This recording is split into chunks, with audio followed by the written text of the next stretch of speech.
just realized here, had a technical difficulty, so I'm getting my lesson up. If you will just allow me to take just a moment. Technology is wonderful when it works here. There we go. Okay, Joshua chapter 4. We're going to continue on in a series that I began called Memorial Stones, and what we're looking at is just the history of our fellowship. And I told the story of my parents' conversion and ministry, and then we started last week looking at from the time my parents came in 1970, and so now we're into the Jesus movement. We are looking at this because it is only if you connect to the past and you know where we came from, that is how you can tell whether we're on track for the future. And that is why this is not just a trip down memory lane. We are we're learning lessons. There are things that we do. More importantly, there are things that we are. They come from someplace. We can get them from a book. And the history of our church, of course, as we're looking at now, is very closely intertwined with the Jesus movement, which is where we started looking at last week. We're going to continue. Let's get our main scripture, Joshua chapter 4 through 7. Then Joshua called the 12 men whom he had appointed from the children of Israel, one man from every tribe. And Joshua said to them, "Cross over before the ark of the Lord your God in the midst of the Jordan. And each one of you take up a stone on his shoulder, according to the number of the tribes of the children of Israel, that this may be a sign among you. When your children ask in time to come, saying, 'What do these stones mean to you?' Then you shall answer them, that the waters of the Jordan were cut off before the ark of the covenant of the Lord. When it crossed over the Jordan, the waters of the Jordan were cut off, and these stones shall be for a memorial to the children of Israel forever." Okay, so we're looking at the early days. We looked last week at the first hippies that originally got saved. Ron and Susie Burrow were actually the first ones who came into the church. Ron had just gotten saved. Dad welcomed them. They became part of the church. And so he and then some others that he began to tell my father that music would really draw young people. We began to explain how much young people were interested in music, and they began to tell Dad, if we were to hold a concert, I bet that we could get young people there, and then we could preach to them. So we had several problems with the idea of a concert. Number one, we didn't have a band. There was no way to have a concert. Ron Burrow had gotten saved, and he knew a couple of guys, so he said that he would be able to put something together. He had been saved in a local band called Eden that was very popular, but the rest of the members had not been saved yet, so he thought that he could put something together. Problem number two, the church had no equipment at all. And so they asked around. There was a lady in town that would be willing to rent a PA system for $35, but the church did not have $35. You have to imagine 1970 when Dad took over the church, it was in debt. A phone bill that he inherited for $350, which was astronomical money. So now they wanted to do a concert, but we didn't have the money. So what happened is that my parents raided their meager savings and scraped together the $35 to rent a PA system so that we could have a concert. And we did the very first concert in the boys' club. So here's a lesson that we learn, and this has been foundational. We're going to look at in one foundation concerning money next week. Has to do with investing in what you believe in. The gospel is free. It costs nothing to get saved, but propagating or spreading the gospel, that takes money. And so my parents put together the $35 to be able to have a concert in the Boys Club. The Boys Club no longer exists. The building, that's where the county building is on Gurley Street. And so at this simple advertising in those days was hand-drawn by my sister, and you ran it off on a mimeograph machine, if any of you ever remember what that was like. This was not high-tech. But at the first concert, we had over 100 visitors. I actually have some pictures from the concert here. I think you'll find this is Donna Cluck's cousins there, perhaps in the front, if I remember correctly. And this is not the very first one. This, I think, is probably the second concert at the Boys Club. But you remember when my parents came with our family of 7, we had 29 people in church. So to have 100 visitors, that was world-shaking. Remember the story I told last week about Ron Burrell after he left the band and went to Eden, who continued. They were playing at Thumb Butte, and a man threatened to cut him, came at him with a broken bottle, and somebody knocked him out. The word of that spread, and at the concert, about 50 young people came just because they began to hear what God did for Ron Burrell and that he had gotten saved. At the concert, they didn't have Ron threw together a band, but they didn't have enough songs. They didn't have enough to carry the night. So they actually had a guy play that night that wasn't even saved.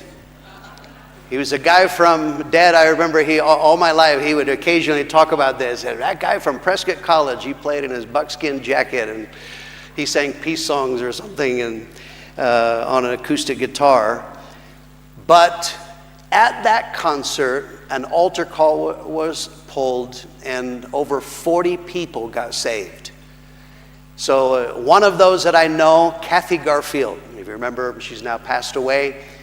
Kathy Garfield was saved that night. Just out of curiosity, is there anybody else you were saved? Anybody here was saved that night? I don't know. So this was an incredible, you have to imagine from my father's perspective, what he has wanted his whole salvation and ministry is people to get saved. And now in one night had more than 40 people saved. We had, in early days, I had told you, and I'll tell more stories later lessons, we had a revival with a man named John Metzler. Another man that my dad somehow had connection with was a man named Bob French. I'll put up a flyer here. This is not the actual revival flyer. You see how high-tech this flyer was. Now we were to printing stage. This was actually one of the early conference flyers, but that was Bob French. Bob French came, and the revival was very good. But one of the things that happened is that Bob French began to tell my dad, Dad was so excited, you won't believe, look at these hippies that are coming in, these young people that are getting saved. My dad was thrilled. He told everybody he knew because he assumed they would love it too. Bob French told him, you should go to California. And he began to say, look, God is doing something in California. There are hundreds of young people, maybe even thousands of young people that are getting saved. He began to tell him, Dad told him about the concert, and he said, that's what they're doing in California. I began to tell him they have this thing called a coffee house. And a coffee house was basically a concert ministry designed to draw young people. And so after the revival ended, Dad arranged to go to California. He drove over with Ron Burrell and a man named Ron Jones, and they drove to California. They went, first of all, to Huntington Beach because Bob French had met a man named Larry Reed. Larry Reed got out of San Quentin prison, got powerfully saved. And he said, Bob Friend said, he preaches at Huntington Beach, right on the beach.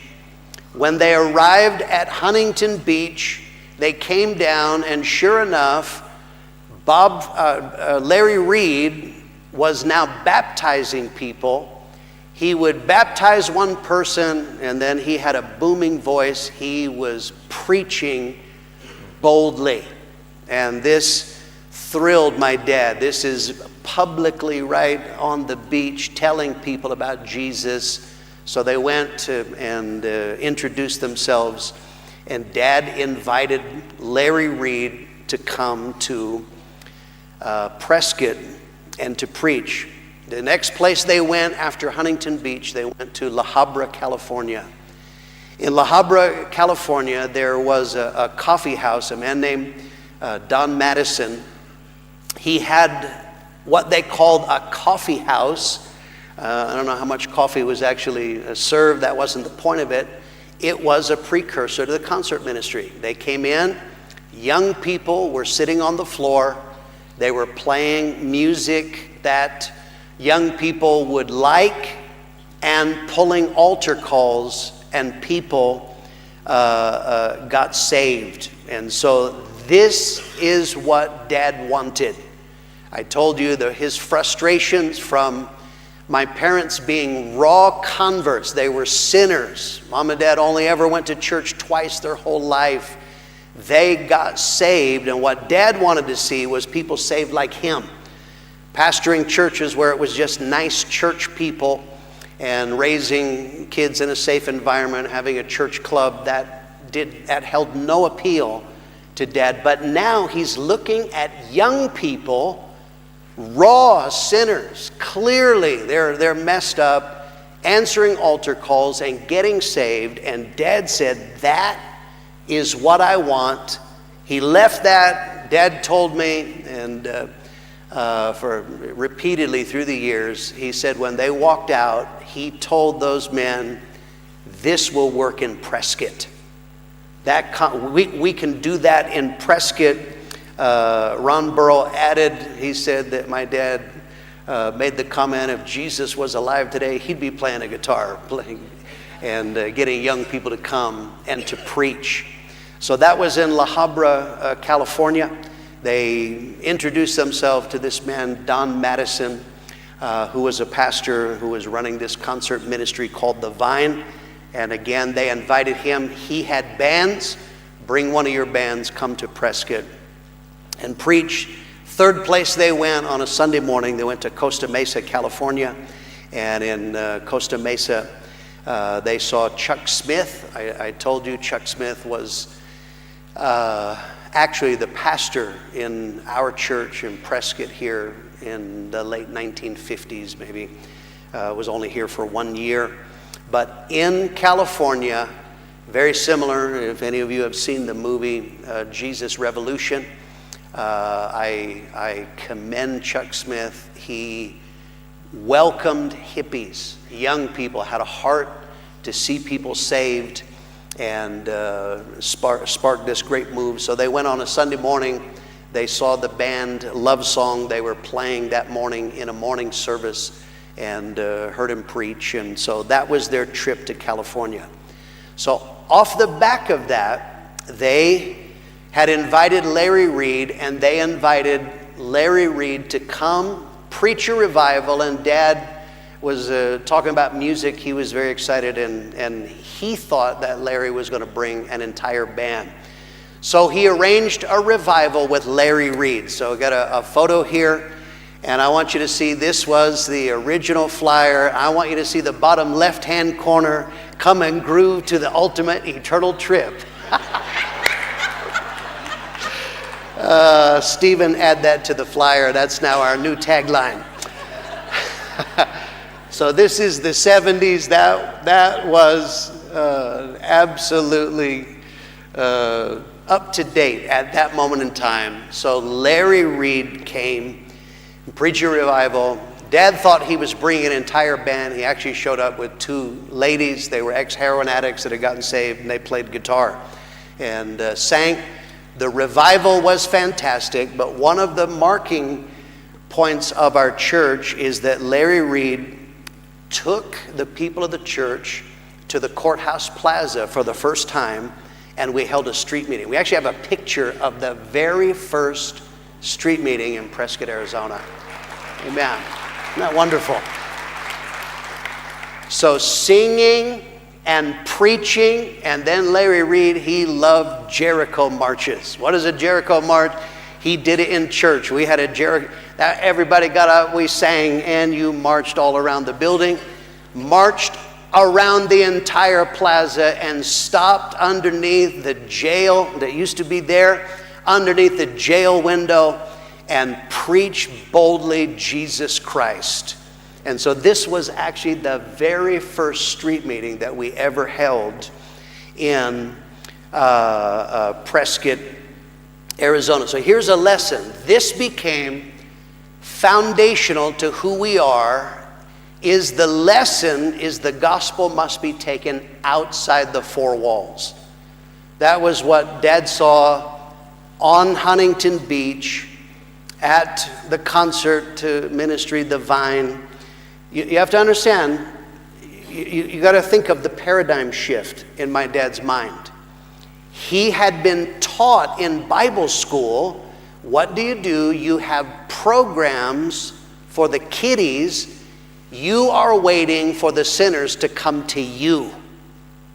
And my dad, he had already begun to see that that didn't work. But now this became foundational. We should not be waiting for sinners to come to us. We need to go to them. And it is meeting people where they are at. That is what is going to get people saved. This is a biblical foundation. Luke 19:10. Let's read that out.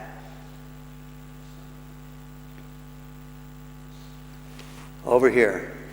Microphone. For the Son of Man has come to seek and to save that which was lost. Okay, so this is Jesus. He's explaining his ministry. The ministry of Jesus Christ is what we should copy. And so why is he saying this? They're complaining to the disciples, your teacher, he hangs out with sinners. And Jesus says the Son of Man came to not wait in church for them to come, to seek and to save. That is the ministry of Jesus Christ. Luke 14:23. Next microphone. The master said to the servant, "Go out to the roads and country lanes and urge the people there to come so my house will be full." Okay, this is a parable. The parables are teachings of the heart of God. This is how it should operate, is waiting for the people to come to the wedding feast. They're not. He said, then go get them. That is our call. That is absolutely foundational to who we are. You want to understand what is different about the Potter's House than most churches in our city is very simple. How often do you see any other churches on the streets? But that is who we are. We do that on regular outreaches. We go door to door. We go to the Park Plaza. Last night, Matt said they had 7 visitors at the concert scene. And again, those were people that received a flyer, they were witnessed to, and then they came out. So this is who we are. In that revival with Larry Reed, now it began to grow in the revivals with John Metzler, Larry Reed. Now everyone getting saved, a mark of salvation is witnessing, and people came. In a moment, I'm going to show you a video. I want you to keep in mind the building on Lincoln Street held 65 people. That was what was supposed to be in there. But now, primarily young people begin to flood into our church. We have a video of an early service. The first part is slowed down. I slowed it down to really try to identify people. This is an actual church service. Some of you that have been around forever, you'll recognize names of people as you see here. As they're here. This was supposed to be 65 people. By then we were running well over 100. We would jam 130, 150 into this tiny little building. And you see young people primarily. That is who was coming. People were getting saved, and this is what God was doing here. And this probably was 1971, I would say early 71 maybe, around this time. And then we'll go in a minute when it goes back, then it'll speed up and you'll see the other side now. Here's what it actually looked like. Young people excited. My dad had a great fashion taste, but Larry Reed, right there, that was Larry Reed. This was a Larry Reed revival. Oh, that God would do this again and would give us a wave of young people. Sharon Allen on the organ. God was doing so much. Thank God. And the young people, because we quickly overwhelmed the seats, you saw they had to fill the altar space. When Sharon got up to play the organ, she could not leave. It was not possible to get back to a seat. She had to sit there through the entire service because God began to move, and this was a supernatural work of God. Okay, now a lesson. I mentioned it last week. I want to emphasize this. The lesson I want to emphasize. Imagine now young people are coming in. Hippies, many of them, they were a mess. They smelled, they had problems, they didn't wear shoes, all kinds of different issues. The lesson is on receiving and welcoming those that God brings. When my parents took over the church, as I said, there were 22 besides our family in the first service. Very nice, straight, and a lot of older people. But what was incredible, remember I told you last week, in the Jesus movement, a genuine revival. The Jesus movement was a national revival. I said a revival is not an advertised meeting. It is not simply people came and worshiped. It is when God is drawing people supernaturally all across America. And then even in other places, I was talking to Dave Marks, he said when the Jesus movement hit in America, it also was in Canada. God began to bring young people, not just to our church, every kind of church, of every flavor. There was a stirring that is only of the Holy Spirit. They came. Dave Marks said in his church, he was excited. He began to witness on the streets. Hippies are coming in. And the church rejected them. We do not want people like that. One of the remarkable things is that in our church, these nice, straight, older people welcomed sinners. I want to put up a picture. Here are 3 of the saints that were originally in. From the right, Maria Garcia. She was already in the church when Dad came. Mildred Ools was the piano player in the church. On the far left, Marcella Burgess. Marcella Burgess was born in 1898. Do you understand this? 1898, hippies came in, and these ladies welcomed them. Harold Warner lived with Marcella Burgess. I want you to understand, this is an incredible thing that God was doing. If God gives us a wave of revival again, the question is, some of you are no longer young hippies. That's you. Right? I know, some of you feel like you were born in 1898. We were able to hold on to what God did because of people who had hearts like them. My parents welcomed sinners. That was the comment. Ron Burrow was shocked. He began to write to his cousins, cousin Patty Harris and Jack Harris, who were living in Idaho, and he said, there is a pastor that loves hippies. And the people in the church loved hippies. Next picture, that we have here, a young girl, I told you last week, Janet Foley, Emily Yaw, 15 years old. When they got saved, I told you last week, they came on a Sunday night because of Jack Harris' testimony and got saved. Janet is young. She's already involved in sin. When she comes to the altar, she said, an older lady named Mrs. Gray prayed with her at the altar, was very kind to her, and just began to speak to her about what Jesus had done in her heart. And she said, she kept saying to Janet, God gave you something that the world can't give and the world can't take it away. Janet thought that was a scripture in the Bible. She was going to go find that. But my point is, people welcomed those that were nothing like them. They didn't look like them. They didn't think like them. They probably didn't vote like them. None of that mattered because they had hearts. You see, I told you in an earlier lesson, a church is not just what the pastor does. The church is the people. We do this together. It doesn't matter if the pastors are doing the best they can.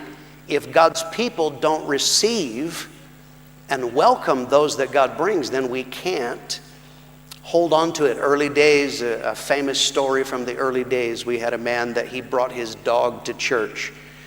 He probably did this hoping to get turned away, but no one bothered him about his dog. Please don't go to the dog pound and start bringing all.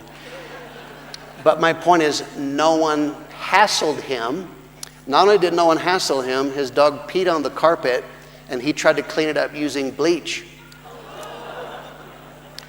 So, revival is messy. That's the point. I'm not just talking about urine. I'm talking about people. Revival is messy, but no one attacked people over their hair, right? What they look like. They welcomed them so that Jesus could change them. So here's my point.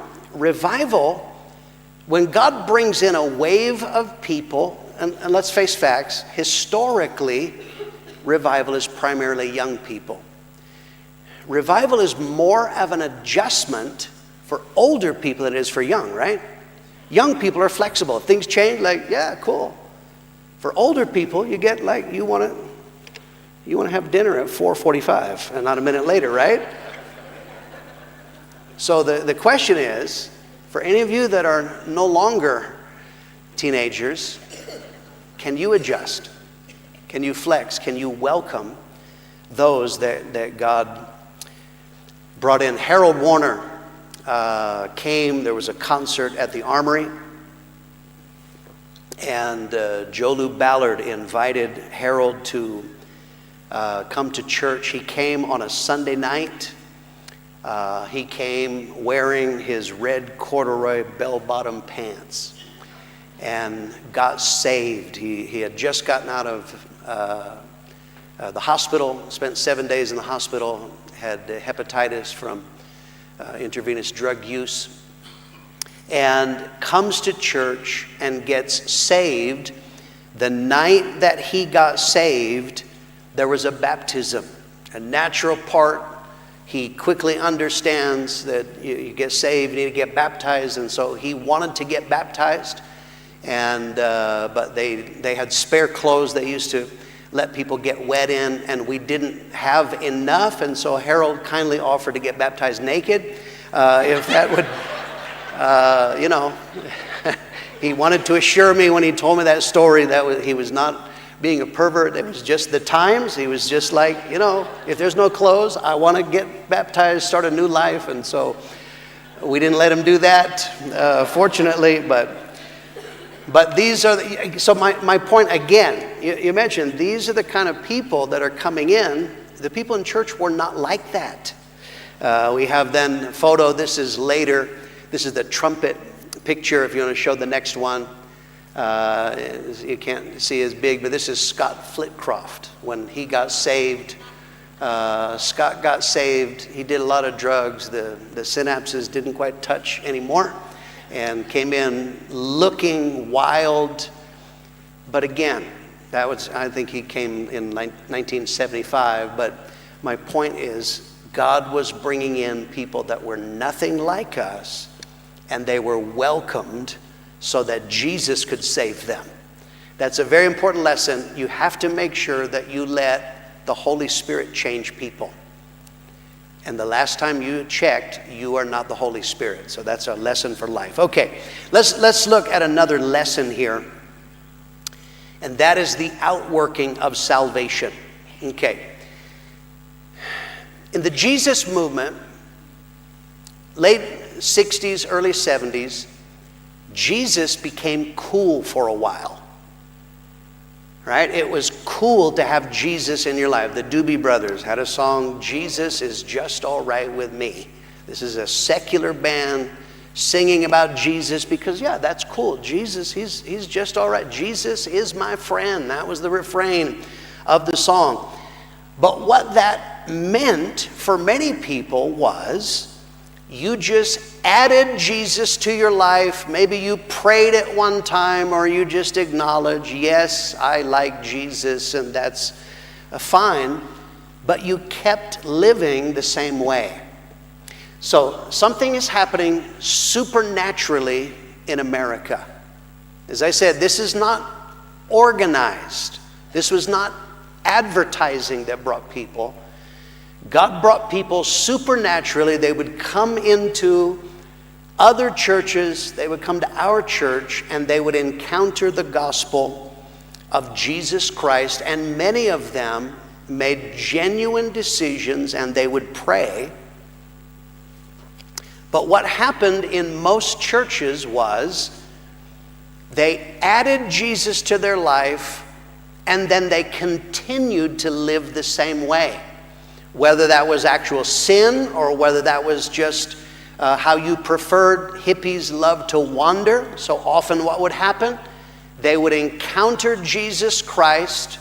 They many times would genuinely mean it, but then they just keep living their lifestyle. They often would wander, not connected to a church. And so what happened is, of the multiplied thousands upon thousands that God was saving all across America, not just in our church, most of that was not retained.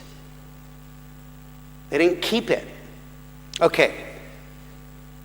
Pastor Mitchell, my father, Wayman Mitchell, he doesn't view salvation that way. And he began to preach true conversion is a surrender to God's will. Sin is simply rebellion. God, I don't want your will. Don't tell me how to live. It doesn't matter if your flavor of sin is drugs, alcohol, pornography, immorality. It doesn't matter the flavor. All sin is rebellion. God, don't tell me how to live. I don't want your will. Someone who has a genuine conversion experience is not just saying, yes, I agree, or yes, I will pray, or yes, I like Jesus. True conversion is a surrender to God's will. Acts 9, verse 6. So he, trembling and astonished, said, Lord, what do you want me to do? Then the Lord said to him, Arise and go into the city, and you will be told what you must do. Okay, this is Saul who becomes the Apostle Paul. This is one of the most incredible conversions in history. And when he encounters Jesus Christ, his response was not, Jesus is just all right, oh yeah. His response was, Lord, what would you have me to do? That is real conversion. And this is what Pastor Mitchell began to preach. He did not hassle people the moment they get in about their voting preferences, about their hair length, their clothing styles. He didn't do that. What he preached is conversion is surrender to God's will. If you're really saved, you need to do the will of God. So he began to preach and challenge hippies for stability. Many times it was common. We had people that came here because they were hitchhiking. They were wandering through.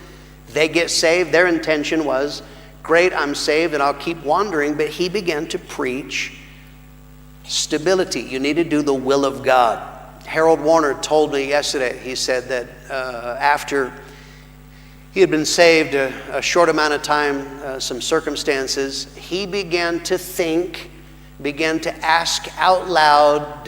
He was from the East Coast, he's from Massachusetts. So he began to ask, does anybody know of a church in Massachusetts or on the East Coast that I could go to? Because I have family there, I could do a lot of good there. So God saved me here, but now I'll wander and tell people in another place. Pastor Mitchell began to preach, and he began to say, the will of God has an address. This was a foundational teaching that he preached from the early days. The will of God is not wherever you want to do the will of God. The will of God has an address for you. This is found in many places. One of these is 1 Kings 17, verse 8 and 9. Then the Lord spoke these words to Elijah, go to Zarephath and Sidon and live there. I have commanded a widow there to take care of you.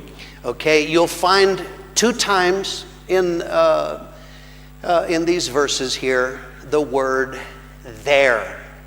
Go to a specific place, Zarephath. This is in Sidon, and live there. And I've commanded a widow there to take care of you. So in other words, if Elijah said, you know, God, I'm not really into the Zarephath thing. I'm more of a rolling stone, you know.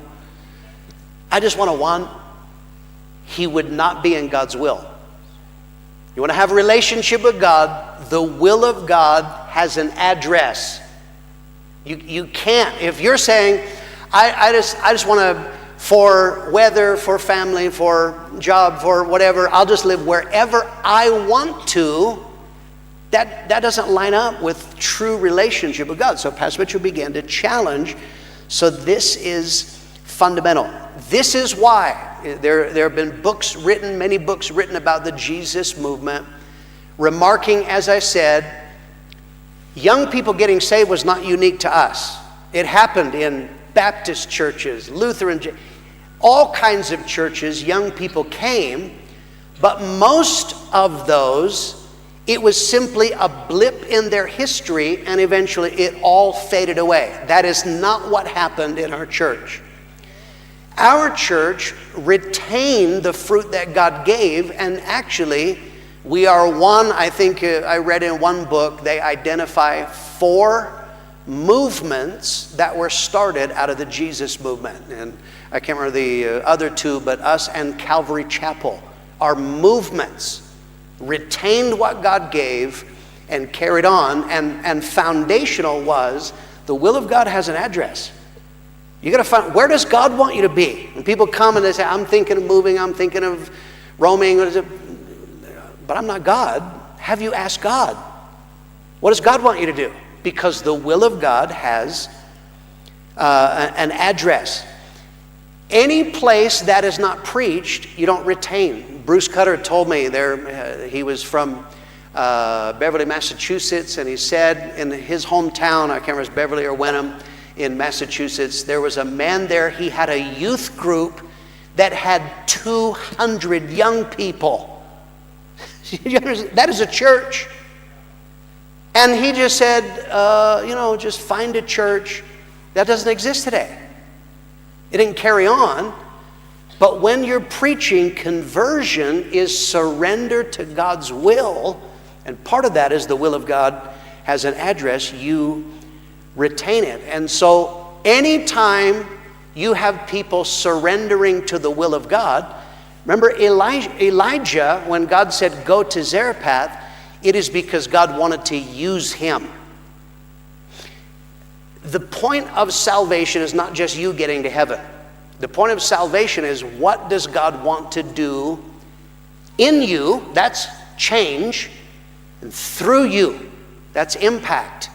That's ministry that only comes through surrender. One of the things that is incredible, and I'll make reference today, it actually happened the following year, I think in 1971, Michelle Greeley came from this place in Beverly and Wenham in Massachusetts, came to Prescott College, and in the library, a young teenager named Mike Maston that got saved in the high school in this initial wave witnessed to Michelle Greeley.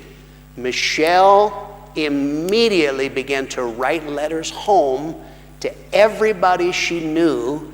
You need to get saved. You will know today Michelle Greeley is Michelle Olson. We're going to play a video. This just shows what happens when people surrender to the will of God. Bruce Cutter put this together, and this is a reference of what God did. These are the little, or Hamilton, I've been calling it Beverly, I'm sorry. Population 10,000 people in 1970. Michelle gets saved and began to witness to people, and they began to come out to Prescott, Arizona from Massachusetts because of Michelle. That's Michelle. Now she's Michelle Olson. Bruce Cutter came. That's Sally Bilodeau Olson, Pam Drago, Race, Mark Olson, Mark Hurley, Bill Coolidge, Kevin Foley, Steve Welch, Peter Olson, Rick Flynn, Steve Domratsky. All of those were they were all connected. They began to get saved, tell their friends. They began, and then there are other people they didn't have pictures of that are on the screen. And that is just from the two communities, and then from one town away in Beverly and Ipswich. Then there came some more names you might recognize: Don McPherson, Dave Barraclough, Jane Ann, on and on and on. Okay, isn't that wonderful? Thank God. So this is what God begins to do. When God genuinely saves, think about this. The mark of conversion is you have a hunger for the will of God. That is crucial. You cannot build a church if people are not genuinely converted.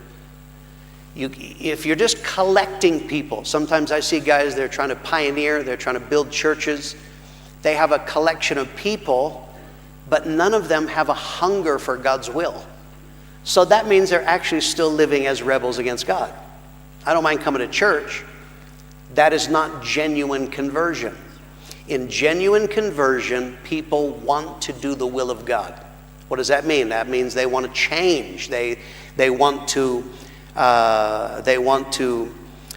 do God's will in many different ways. One of the things here that was remarkable, not only in they have a hunger for God's will, God begins to change, and it comes from God. Pastor Mitchell began to preach. We're going to go back to a photo, guys, on my media guys. One of the things that happened with early hippies is, one, they wanted to wander. Some of them chose to stay. Pastor Mitchell said, there's a reason so many pictures in the Bible of godly things are agricultural. Plants have roots. And Pastor Mitchell began to preach, put down roots in the will of God. Where God planted you, put down roots so that you can grow and you can change. So some of them, that meant staying. Others, this meant working. Hippies weren't big on work. Right? It was cool to wander and let other people give you a place to crash or give you some money or some food to eat. So Pastor Mitchell began to preach to hippies a 4-letter word. It's called work. He began to preach God is a worker. If you're saved, you need to work, and you need to work a job. So my father did not hassle people when they came in about the length of their hair, but hippies began applying. And you got to imagine, Prescott was 13,000 people. It was a cowboy town. We have stories in early days of late 60s, early 70s, of cowboys that would catch hippies and with their pocket knife would give them a haircut. That was the kind of community. So now these hippies say, I want to stay here, and they're applying to redneck business owners, I would like a job, and they begin to discover, my hair is hurting my job chances. Dad often would say through the years, one of the early guys, he went and applied for a job, and he put on a hat, tucked his hair up in there. He was going to fool them and get a job. So as a result of what God was doing, some of them began to say, I'm going to get a haircut. And that was revolutionary when they began to decide to do that. Harold Warner, when he got saved with his long hair and his red corduroy bell bottoms, he decided he wanted to get a job. He said he tried a logging job that lasted 2 weeks. Another one, I can't remember I think he worked in the library at Prescott College for a short amount of time. And then he applied at the Food Queen supermarket, and the person interviewing him was a man named Charlie Foster. And Charlie Foster explained to him that he had fired the last 3 young guys for taking drugs. And Harold said, no problem. Jesus changed me. I don't take drugs anymore. And so Harold got a job. We got a picture. This is actually from the newspaper. This is Harold in his meat market whites working at the Food Queen supermarket. Harold began to witness to Charlie and Marcia Foster.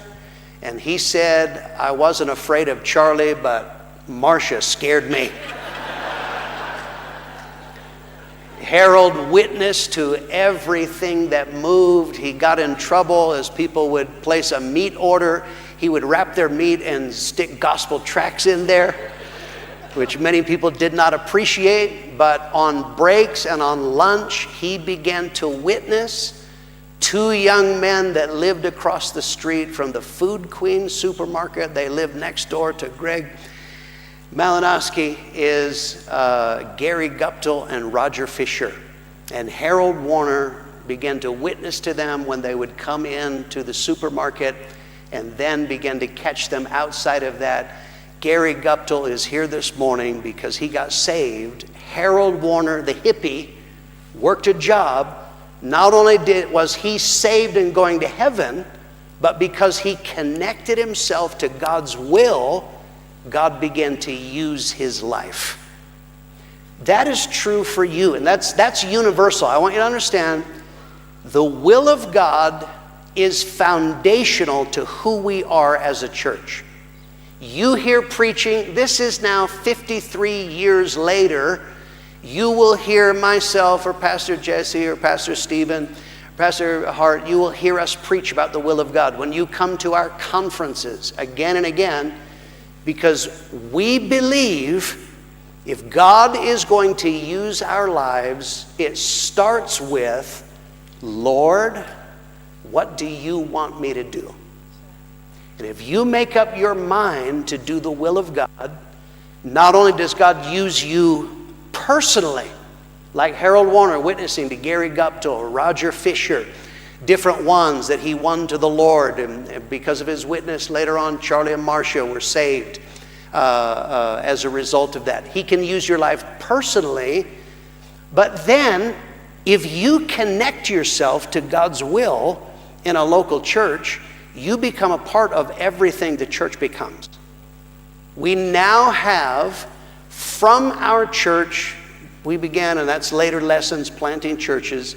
We now have 3,300 churches around the world because people said, I want to do the will of God. Lord, what would you have me to do? If you want me to be in a place, I'm going to be in a place. You want to be in a ministry? I'll be in a ministry. You want me to pray? You want me to give? That is foundational to who we are. That is not, if you're a church shopper, if you're looking and you're going to compare our worship style to the guy down the street, or what is our children's ministry, do we offer helicopter rides on Easter, or what, you're probably not going to like it here because that's not who we are. You need to hear from God. What does God want you to do?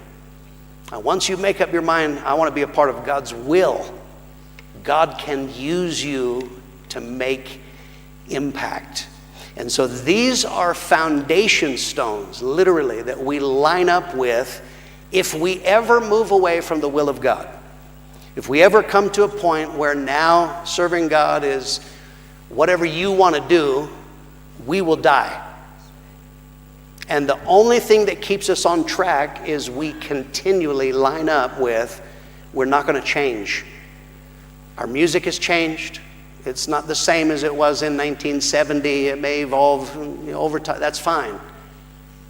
But the foundation stones of God's will, conversion, welcoming sinners, that will never change. But that's a choice. I can't make that choice for you. That's what I'm going to do. But you got to decide that for yourself, because what I am praying for is that God would give us a national revival again. That is my prayer. God, bring in as a wave and let us be. I can't predict how other churches will react if God gives a wave of revival again. We can only decide what we're going to do. How many of you say amen to that? Amen. Thank God. God bless you. We'll stop there. The service will start at 10:30.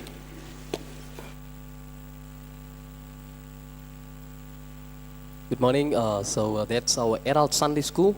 We obviously going to be having church in the next 4 minutes. So if you stick around, our worship service should start at 10.